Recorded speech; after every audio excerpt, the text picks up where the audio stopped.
Sir, the live stream is on now. Okay.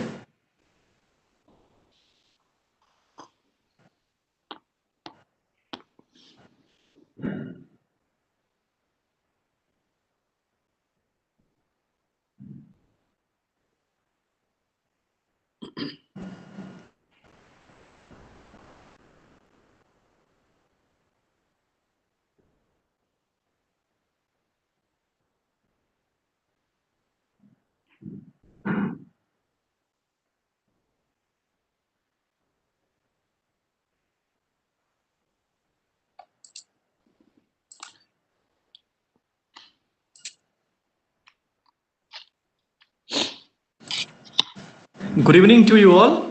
On behalf of Indian Physics Association Roorkee Chapter and Physics and Astronomy Club and Department of Physics IIT Roorkee, I welcome you in this lecture series Astro with ARIES. So this is the third talk in this lecture series and will be delivered by Dr. Amitesh Omar. So now I request my colleague Professor Sunil Krishna to introduce the speaker. Hello everyone, good evening to all. So I'm glad to introduce Dr. Amitesh Omar, who is today's speaker. So Dr. Amitesh Omar is an astrophysicist working in the area of galaxy evolution and optical instrumentation with experience in both radio and optical astronomy. He completed his PhD from Raman Research Institute, Bangalore in the year 2004, and the MSc was from IIT Delhi in 1997. He was a postdoctoral fellow in Leiden Observatory, Netherlands, working on the design aspects of low-frequency radio telescope arrays. He was part of the teams to establish two observing facilities, namely 1.3 meter and 3.6 meter optical telescopes in Devastal Observatory in Uttarakhand. Recently, an optical spectrograph has also been commissioned on the 3.6 meter Devastal optical telescope. Through this in-country design and development efforts under his supervision, he is leading these efforts. So with this brief introduction, I request Professor Amitesh Omar to kindly deliver his talk. Thank you, Professor Sumanta. Yeah, thank you. So I can start now? Yeah, yes, please. Okay, so welcome all. I will be taking you through some aspects of observational astronomy, particularly the techniques and the instrumentation. Now, of course, we all take interest in astronomy either as an amateur or as a professional. And so we are familiar with most of the things in the sky, like stars, and some of you might have seen galaxies. And some of you who go a little bit advanced might have also made some images. I'm sure every national institute now has a amateur astronomy club, and I see that IIT Roorkee also has such a club there. And I'm sure that they must be doing similar things. Yes, so this works. So astronomy, of course, as we know, has no boundaries. This is accessible for all. And that is what this logo of, the International Astronomical Union tried to say, that it has no boundaries, open for all.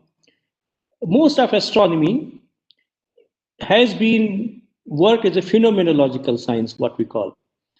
And that means it's based mostly on phenomena, what we see, because we do not have a freedom, unlike if you work in a lab, we do not have a freedom to set up experiment.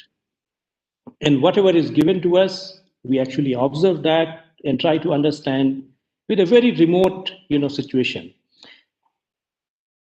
Our laboratories are celestial objects and all the phenomena associated with that. Now, of course, astronomy has evolved over the time.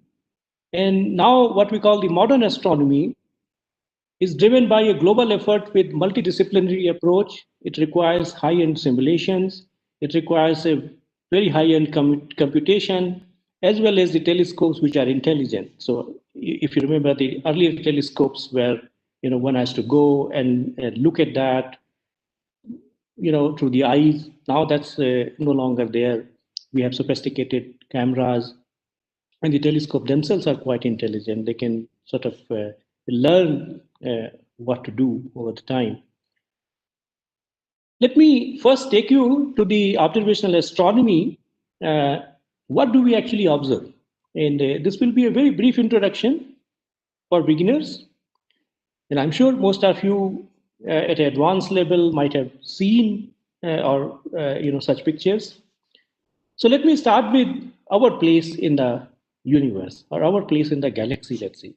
What we see here is the image, a cartoon image. It's not a real image to see, of how our galaxy looks like and what are the different components of our galaxy. Our galaxy has a huge mass. First thing, that's about 10 to the power 12 solar mass. And you know that one solar mass, what we say is the mass of our sun, which is approximately 10 to the power 33 grams. What you see in this picture is that this is the disk galaxy and sun is here, which is roughly 8 to 10 kiloparsec away. So we astronomers measure distances in parsec, which is equal to 3.3 light years. And so the whole galaxy, our Milky Way, is of the order of 100,000 light years. We have lots of structures in this, what we call the galactic disk, we call the galactic halo, which has one of the oldest objects in the universe, which are known as globular clusters, and very young stars, nebula, clusters, gas, and dust, in fact. Now, of course, we cannot image our own galaxy, but we can actually look at other galaxies which are very similar to our galaxy, our Milky Way. And we know a lot about such galaxies. And what we see here is a very, catchy, eye-catching picture, very beautiful picture, which Hubble Space Telescope keeps on taking. And what we know scientifically is that our galaxy, as well as other galaxies, so our galaxy is not a special galaxy. It's a very similar to other, billions of galaxies present in the universe. This consists, the gas, dust, and stars, which we can observe directly, is only about 10%. And rest of the material is 90% is the dark matter, for which we really do not have much understanding, but we know it from the dynamics of galaxies, that there is a gravitational force related to the dark matter. If we look at the large scale structures in the universe, it looks like a very spongy kind of feature.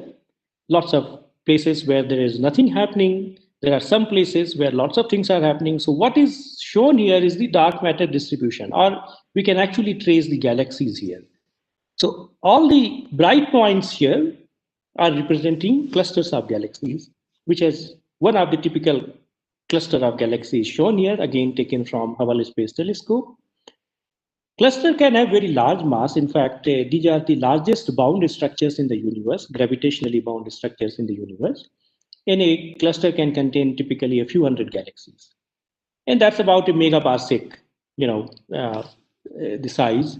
And what you see here is of the order of about 100 to 200 megaparsec structure. And that structure is present all over the, all the directions which we look at. We actually see this large scale structure. Now, this gives rise to a estimate, basically, a budget of the universe, what universe is made of.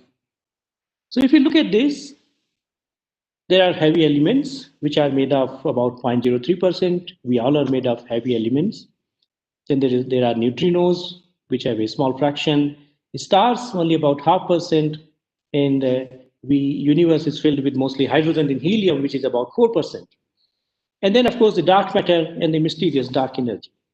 The point to see here is that what we observe here is a very small fraction, typically of the order of 5%, what we can actually observe.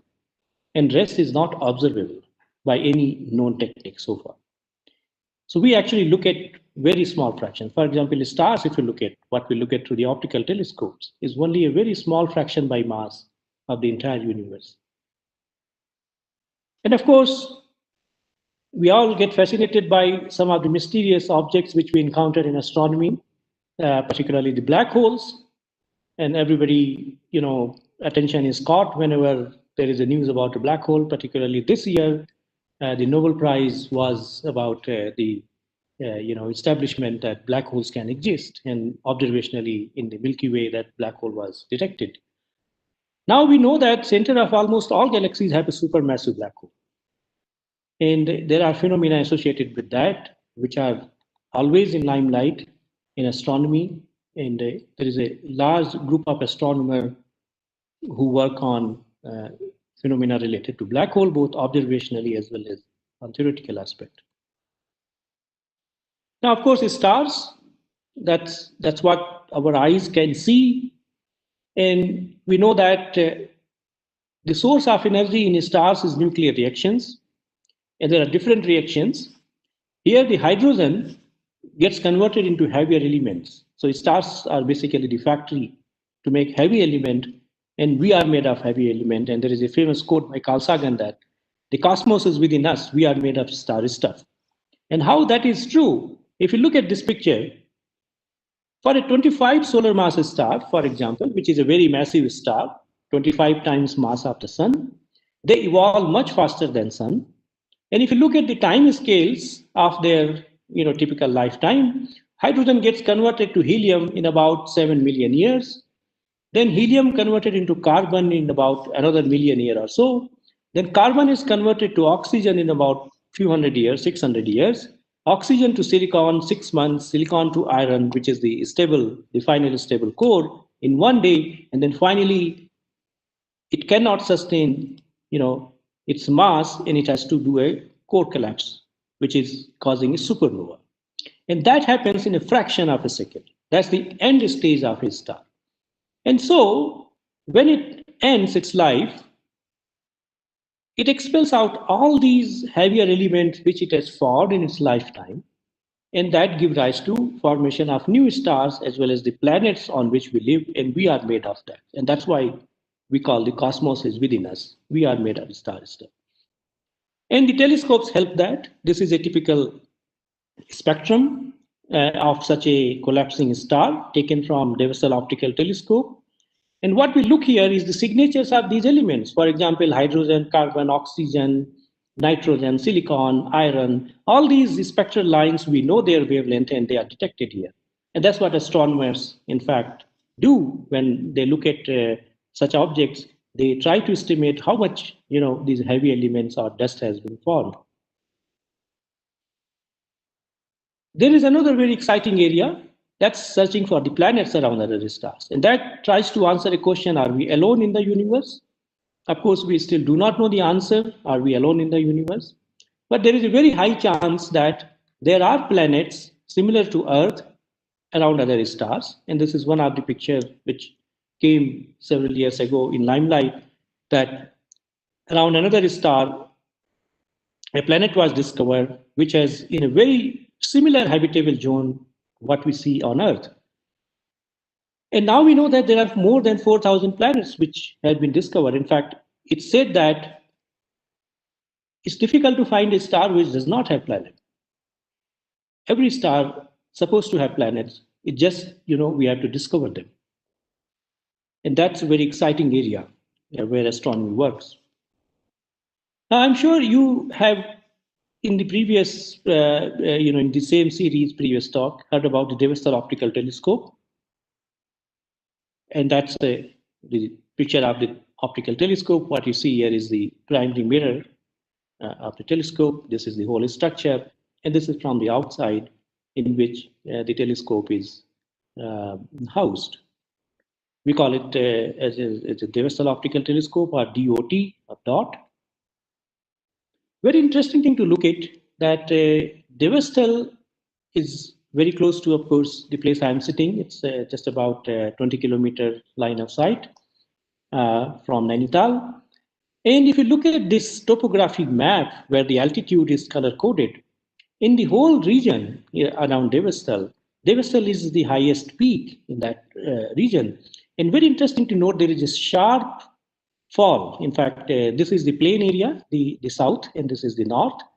And that's what makes us, makes the site very well suitable for making optical astronomy, because optical astronomy is affected by the turbulence in the atmosphere, and we want to minimize the turbulence. So the site selection is going to be very important in any optical telescope placement. And it turns out that this local topography is very much favorable for maintaining a natural laminar flow of wind over the observatory. So the wind becomes turbulent after it passes the Devastal peak. And so if you place the telescope here, that's what we have done. There is a very little interference from the turbulence which air generally creates. We also make additional arrangement in the telescope that it's well thermalized from outside into the interior, because if there is any thermal gradient in the building, that is going to give rise, that is going to affect the observations, because then there will be a heat transfer and the turbulence will be created. And so there are these large fans which help in the observatory. They are switched on during the observation as well as before the observation to quickly thermalize the interior with the outside atmosphere.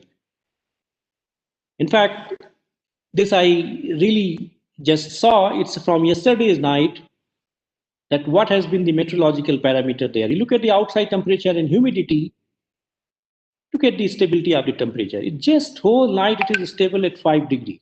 Okay, very little variation in the temperature. And look at the relative humidity, it's close to 10% and very stable, it does not change. So it's a dry place, at least in these months, and very stable night temperature. And that's what we call the astronomer's dream for any site. This is a perfect example of a textbook example of a very good, astronomy site. Very stable night temperatures. And that gives rise to very little turbulence over the night. And that helps. That helps a lot, in fact. If you look at the images which we get from 3.6 meter Devastal optical telescope, we see stars separated, very small angular separation. In fact, most of the good observing sites typically achieve 1 to 1.5 arc second, that these two sources which can be resolved in the sky. Devastal can actually resolve sources. These are two stars, binary stars, which are separated only by about 0.4 arc second. And that's really very good site. Some of the best observing sites in the world actually achieve this kind of ground-based observatory, about 0.4 arc second. And that places Devastal at par with many big international observatory sites. And that is because, again, as I said, that its air turbulence is less, and the building which has been designed very optimally, and that results in the sharp images of the celestial sky. In fact, you can see the example here. This is the image on the left taken from the Devastal optical telescope, and right image is the same image, but previously available from the public archive, which is freely available. Anybody can download and do science. So now you see that there is a huge difference between what is previously available publicly and what we are achieving here. You see number of stars, the resolution. In fact, everything is so sharp here. And that's just another eye-catching image of the Crab Nebula. Very sharp image. That's what we get from 3.6 meter. Now, it's just not the sharpness. The site is at a remote place, and it is quite dark.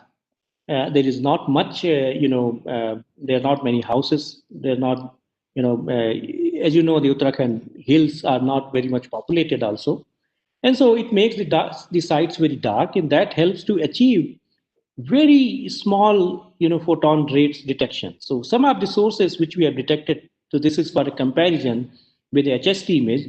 The comparison is made to see whether the faintest object detected in our image were detected in HST image or not. And in fact, we did. Of course, HST image is much deeper than what we get. That's because HST is in the, outside the atmosphere in the, the most favorable conditions. Some of the objects which we detected in this image, for instance, they reach to a magnitude level of 25 magnitude in around 800 nanometer wavelength. And that, what is the magnitude scale here?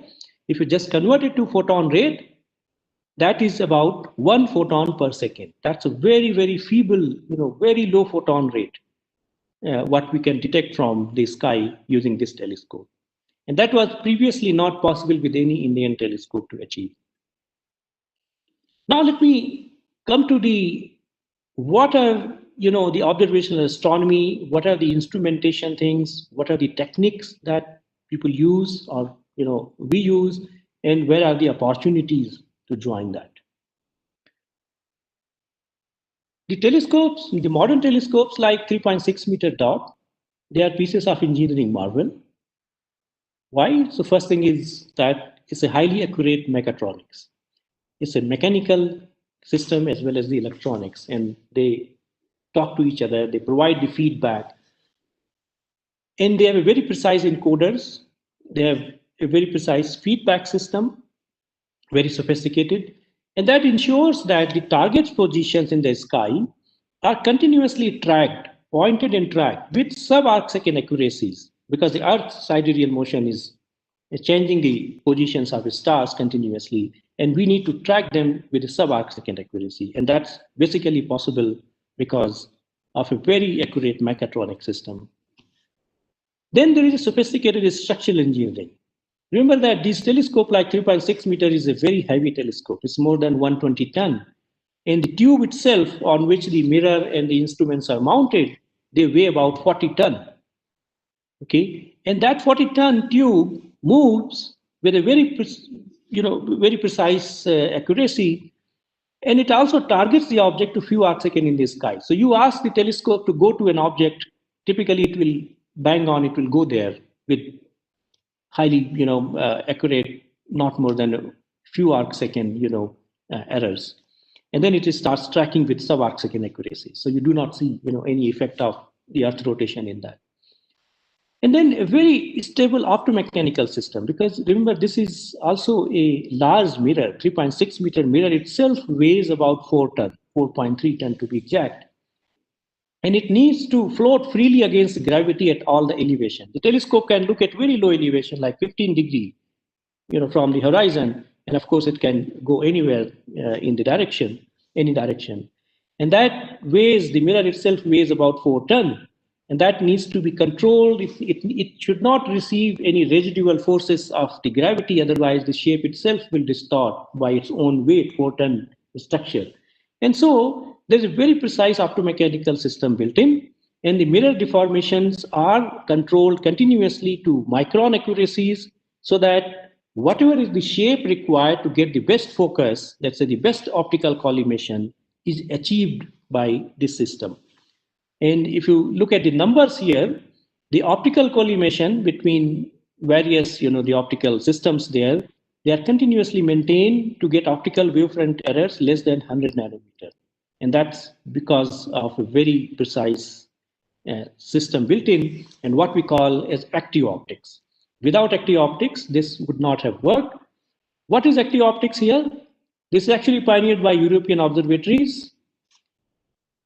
It controls the mirror and maintains shape and optical collimation for large optical mirrors in bulky telescope structure. Remember, as the telescope becomes large, the structures also become large, very bulky, and so there are mechanical flexures, there are mechanical inaccuracies, because we cannot achieve to, like a micron accuracy in such large mechanical structure. So this is achieved by a technique called active optics, where the wavefront is sensed, the light which is coming on the telescope, part of that is received, and it's a wavefront is sensed that, okay, whether it's a flat wavefront or there are curvature or variations in that, they are assessed and they are fed into the computer, and then mirror sits on what we call the actuators, pneumatic actuators. They basically push, or whatever is push is required, so that mirror is always floating. The same system also gives a feedback to the secondary mirror system, because normally to fold the optics, what we call the folding optics, to keep the size smaller, we usually maintain 2 mirrors. So this half of the, part of the collimation is here and other part the collimation is done here, so that the telescopes become compact. So these are 2 mirror system, and they both are controlled for example, the flexure against the gravity, sometimes against the wind also, and also the change in the temperature. Suppose temperature changes, and so the material expand and contract, and that itself will make the images really go out of focus. And so that is continuously maintained by the system called the active optics. These corrections are not very fast corrections. They are typically required at about 0.1 to 1 hertz rate. And this is the picture which I really like people to see, is the mirror cell. These are the cells under which the mirror, the 3.6 meter mirror sits. And these are controlled by pneumatic actuators. What you see here are the actuators, these golden pieces. And then there are also the support system. So these are adjusted and then they control the mirror to very high accuracy. They are, in fact, accuracies are sub-Newton, it's about 0.1 Newton accuracy they can maintain the mirror shape. And when the mirror is put, this is the picture at Devastal, mirror is coated because the mirror is in the open, it receives dust all the year when we make observation. So the mirror is carefully brought down from the telescope, it's cleaned and it's recoated with aluminum in the facility, and then it is remounted in the mirror cell. Once mirror is mounted in the cell and the cell is made active, the mirror actually floats. There is no residual forces from the gravity so that it doesn't deform. That's something maintained at a very high accuracy. If that is not so, the mirror itself, as I said, will deform and we will not get very sharp images, which we saw earlier. Similarly, there is a secondary mirror support system because we need to adjust it continuously, and that sits on what we call the hexapod arms. And that hexapod arm is also very precisely controlled. For example, its resolutions are that it can do 6 motions basically. So there is a lot of there's a translation in the vertical, sideways. There are different directions tilt, and that can be done with an accuracy of about half arc second. Translation can be done at about submicron, and there is another translation about few micron. So this is depending on what is the requirement from the system. And these are really submicron and sub-arc second accuracies. So what is really to appreciate is that these are bulky systems, and we need to really control them at a very submicron accuracies. And that's what these modern systems, achieve that. Without this, making a large telescope is completely impossible. We just cannot collimate the large optical telescopes. We also take part in optical designing of complex instruments, particularly the instruments which are going to be used in 3.6 meter Devastal optical telescope.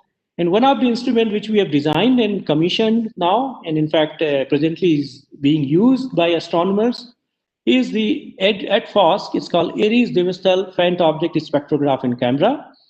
It's completely designed and assembled by us. It's about half-ton instrument. The optics is large, and this is a normal collimation, and then pupil, and then focal reduction.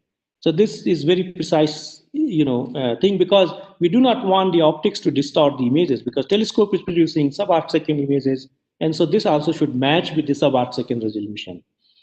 And so it becomes really complex optics. We have to put multi-elements optics so that the image quality is maintained. Now, this is how the instrument looks like. This ARIES is mounted on the telescope, 3.6 meter backend, and it's really working there. But if you want to look at the internal structure, there is a lot of optics. We can exchange the optics with the filter, with the prism, gratings, because we can also do spectroscopy in this instrument. And so this is all precisely controlled by the computers, and this is mounted. We are also taking part, and we are assembling our own large format CCD cameras. Now, CCD camera is, in fact, not something which is very strongly pursued in the country. Most of the CCD camera we import, and there are always issues that they are very sophisticated instruments, and if there is any issue, we have to send it back, and that's really a very long time, apart from the money which is spent, but it's the time loss is really large. So we started this program in collaboration with the HIA Canada a few years ago, and now we assemble our own CCD cameras. We maintain it here. If there is any issue, we solve it within few days or few hours, depending on how complex the problem is. So we can handle these very sensitive devices in our lab here in Nainital. In fact, the camera which we are using in 3.6 meter Devastal telescope in the ARIES is made here. And these images which I showed you, some of the images are taken by this camera which we built here. Now, DOT has got many instruments. Of course, it has a capability to observe right from the blue, 350 nanometer, which is passed from the atmosphere. Below it, we cannot do from ground-based observatories. And then up to 3,500 nanometer, that's the near infrared, or 3.5 micron wave.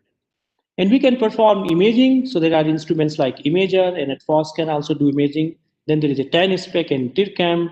These are near-infrared instruments, particularly, designed for wavelengths above 1 micron.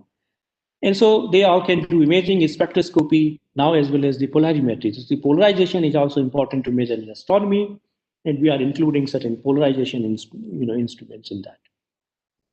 Now, coming to the last part of my talk, that what are the areas where we can sort of have some collaborations, multidisciplinary or interdisciplinary areas, and what are the opportunities for students, let's say. And let me bring you to this. The next big thing in astronomy is, in optical astronomy, is one of these mega projects. It's called 30-meter telescope, which will be the world's largest telescope in future, in coming years. And its size, as you see, is 30 meters, going to be 30 meter segmented mirror pulsing. There will be 492 segments of reflective glass, which will be, sort of stitched together, and they will be maintained required geometry. So it will make a size of 30 meters, and it will be having a total collecting area of about 600 square meters. And what is the target here is that this will achieve 12 times sharper image than what we are achieving with the Hubble Space Telescope. We know that HST is producing the best images in terms of resolution. And some of the ground-based telescope with adaptive optics, which I'm going to come in a moment, another technique. So this is going to be really a change in how we do optical astronomy. And India is participating in that, among from other countries, several other countries. And India is participating in segmented mirror polishing. That this mirror polishing facility is in Bangalore, maintained by Indian Institute of Astrophysics. There is a work going on mirror alignment and support system, because these mirror alignment, all these facets have to be aligned so that they maintain the right geometry all the time. So that's also a dynamical system like what we saw in the active optics. It's slightly more advanced than active optics. Then there are observing instruments and related techniques, because we have really, nobody knows, exactly how such a large telescope will behave and what kind of instruments issues will come. So it's not just the copying of old instruments. There has to be a new technique which has to be developed. And that's why it's a multi-institutional, multi-country collaboration, program. And we call it one of the, mega projects, ambitious project for astronomy. And ARIES is also participating in that, along with the IIA and IUCA, where a lot of instrumentation work as well as the science planning goes on. Now, one of the things which actually does a wonderful job is the adaptive optics technique. Now, of course, we know that the atmosphere, the Earth atmosphere, distorts the images. So this is a cartoon which is shown here, that suppose there is a image which is distorted by turbulence in the Earth atmosphere. If we can sense its wavefront, so this, let's look at the right-hand side thing, which is a better representation of the entire thing, that when the wavefront is coming, part of that, you take it out, sense it, and feedback it to a wavefront character, which is actually a deformable mirror. It's a fast deformable mirror, and it basically maintains the shape which is opposite of the wavefront, so that the outgoing wavefront becomes flat, what it should have been if we observe it above the atmosphere. And so this correction needs a very fast, kilohertz correction, because our atmosphere has scales, changes on the scales of milliseconds, or tens of milliseconds, sometimes few milliseconds. So different layers of the atmosphere have different time scales. And we have to basically sense these layers and keep on correcting in the real time, so that we get an image finally as if we have obtained the image above the Earth atmosphere. And that requires a lot of techniques as well as modern technological challenges. And we are putting up a plan for 3.6 meter dot. And here I would definitely like that there is a large scope for collaborations with engineering and technology institutes and students and faculties who are interested in designing fast control systems. So the wavefront sensing and controlling the mirror. So there is a lot of scope for electronic control system and computation here, and that will be really one thing to pursue for 3.6 meter telescope in the future. And what you see is the importance of adaptive optics. This is an image from one of the largest telescopes called VLT, where you see when there is no adaptive optics, this is what Earth atmosphere does to the images. When you switch on the adaptive optics technique, you see the sharp image. This is the image of Neptune.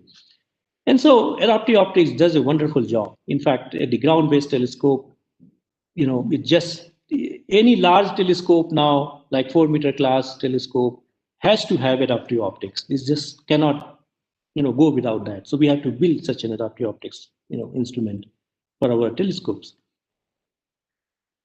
Just to, bring out a very precise points about what can be the collaborating area.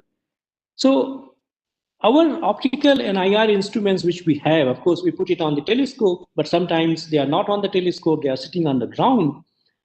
And they are state of the art, they have a very low noise because we are detecting 1 photon per second. So our noise has to much lower than that electronic noise present in the system. They are really high sensitivity, devices. We can do photometry, spectroscopy, and polarimetry. And there has been a discussion on whether these instruments can also be repurposed for characterization of samples or materials from, let's say, the physics labs, chemistry, whatever it can come, or as well as the life sciences, because we know that some of the similar instruments are employed in such laboratories. Of course, our instruments are much bigger and much more, sensitive. And so whether they can be repurposed, and that is one area definitely to explore and join hands in that. And another area which is really very important, and we are always looking for that, is a precision control system. All this telescope, all these techniques require a very precision control system and very precision mechatronics and high-end computations, particularly if you talk about artificial intelligence and machine learning, because we actually collect large volume of data, and it's not possible for humans to see the data by eyes and analyze it in their lifetime. The data rates are very high now. And so we are now looking for the artificial intelligence and machine learning so that the data analysis can be automated. And there is this one area is where astronomy is now looking for people who are already in working in these areas. So this is always in demand. So any student who really takes interest in such things like computation, high-end computation, or the mechatronics, and mechatronics can be very simple things like making robots also, and that's something we also do, a very similar kind of thing. I mean, telescopes can be considered as a very precise, the robots which have been trained to do a very specific job. And so these are some of the areas where we definitely like to collaborate so that our telescope systems can be improved in future. And one of I just point out that if we just talk about the science, now I understand that there is a lot of interest in the atmospheric scientists to look at the atmospheric lines, emission lines. And in fact, I just point out that every spectrum we take from 3.6 meter telescope actually has this information at a very, very high sensitivity. So particularly if you look at this is the spectrum, what we are interested in this faint structure line, what you see, this is actually the spectrum going from blue side to the red side. And this is our interest, and rest is dominated by atmospheric emission, Earth atmospheric emission. These typical lines like 557, 630, I mean, if you talk to atmospheric scientists, they really do this kind of work. And this is something there in data, in every frame, every image we take, it is there in our data, and we have to throw it out because that's a nuisance for us. But this is a data for many atmospheric scientists, and I know some of the institutes, astronomy institutes, do such kind of work in collaboration with atmospheric scientists. And so there is a scope for data mining also. All this data, which becomes publicly available after a certain period, can be mined for atmospheric science studies, or it can also be repurposed to do the atmospheric science studies as well as the astronomy. It's like it can go on together also. And so I really, appreciate that such programs should be taken up. And so I think that brings me to the end of this talk, and I will be, happy to take questions and comments. And I particularly emphasize that we are welcoming all kinds of collaboration, and people can contact us. That's my email, and my colleagues also there. You can find their research interest from the website. So thank you very much. Okay, so we can accommodate a few questions now. So the first question is, if all the stars collapse at the end, is the universe is dying, basically? Eventually, stars, of course, this is going to take a very long time. What is the question is that, yes, it's theoretically, that's true. At the end, universe has to become dark because there will be no stars. But that's far, far away. This is not going to happen soon. Okay. Okay, the next question is, how does the deformable mirror responses so fast while correcting the wavefronts? What are the computational challenges here? Yeah, so actually the computational challenges are, first thing is the latency. You cannot have latency in the system. So one has to sense the wavefront, calculate it, and send the command so that this happens in a period shorter than the atmospheric time scale changes. So as I said, the atmospheric time scale changes at the millisecond level. So one has to do this computation, apply the correction faster than that. And so that the correction which we are applying is valid, because after a few milliseconds, that correction will not be valid. And so that is the main challenge, is the fast computation and accurate computation. What should be the algorithm? Because finally, the wavefront sensing will not be happening at infinite resolution. This will happen at a certain resolution, and then we have to interpolate or extrapolate the data so that the whole wavefront can be corrected. Okay, so that is the main challenge: the computation as well as the development of right algorithm. Okay, so a couple of questions from my side, and of course there will be other questions as well. So for example, what are the opportunities for our electronic students or mechanical students or as a physics students? They are all are BTech, they are doing third year or fourth year. So is there any internship who can do some projects in this area, development area mostly? Yeah, I think now there are programs, but even if there is no formal program, that is something one can develop it. But we are always open if people want to do internship, people want to come for a few months of project, we can formally do that, because we know from universities for science, we regularly get students who come here and do part of their degree program, like the project or industrial projects and all that. And so something similar is always possible. They can contact us and can always suggest some topics to work on related to the instrument. Okay, so in your spectrograph, so what is the spectral resolution? Yeah, so we have varying spectral resolution. We start from about a nanometer. We can go to a few nanometer, or we can go to sub-nanometer also.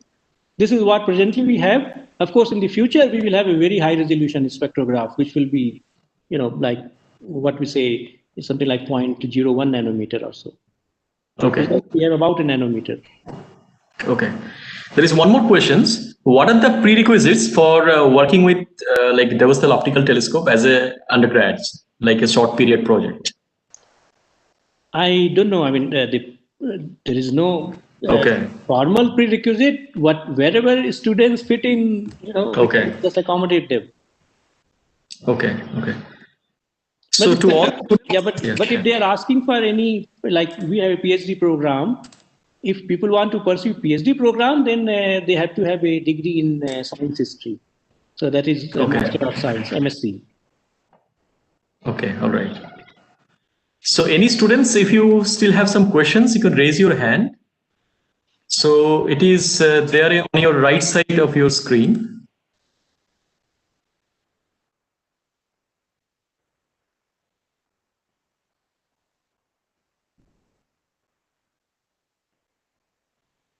Okay, it seems there is no further questions.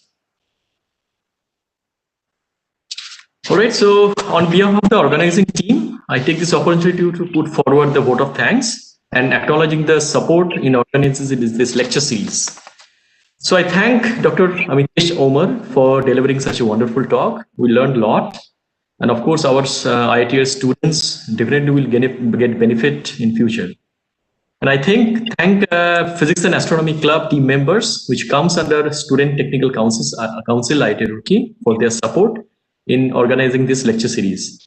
I thank our head of the department, Professor G.D. Burma, and the president of Indian Physics Association Roorkee chapter, and the team members. I also thank Professor Anil Gaurishetty for being the instrumental in organizing this lecture series. And at the last, I thank Professor Sunil Krishna and the audience for attending this lecture. Thank you all, and good night. Thank you. Good night.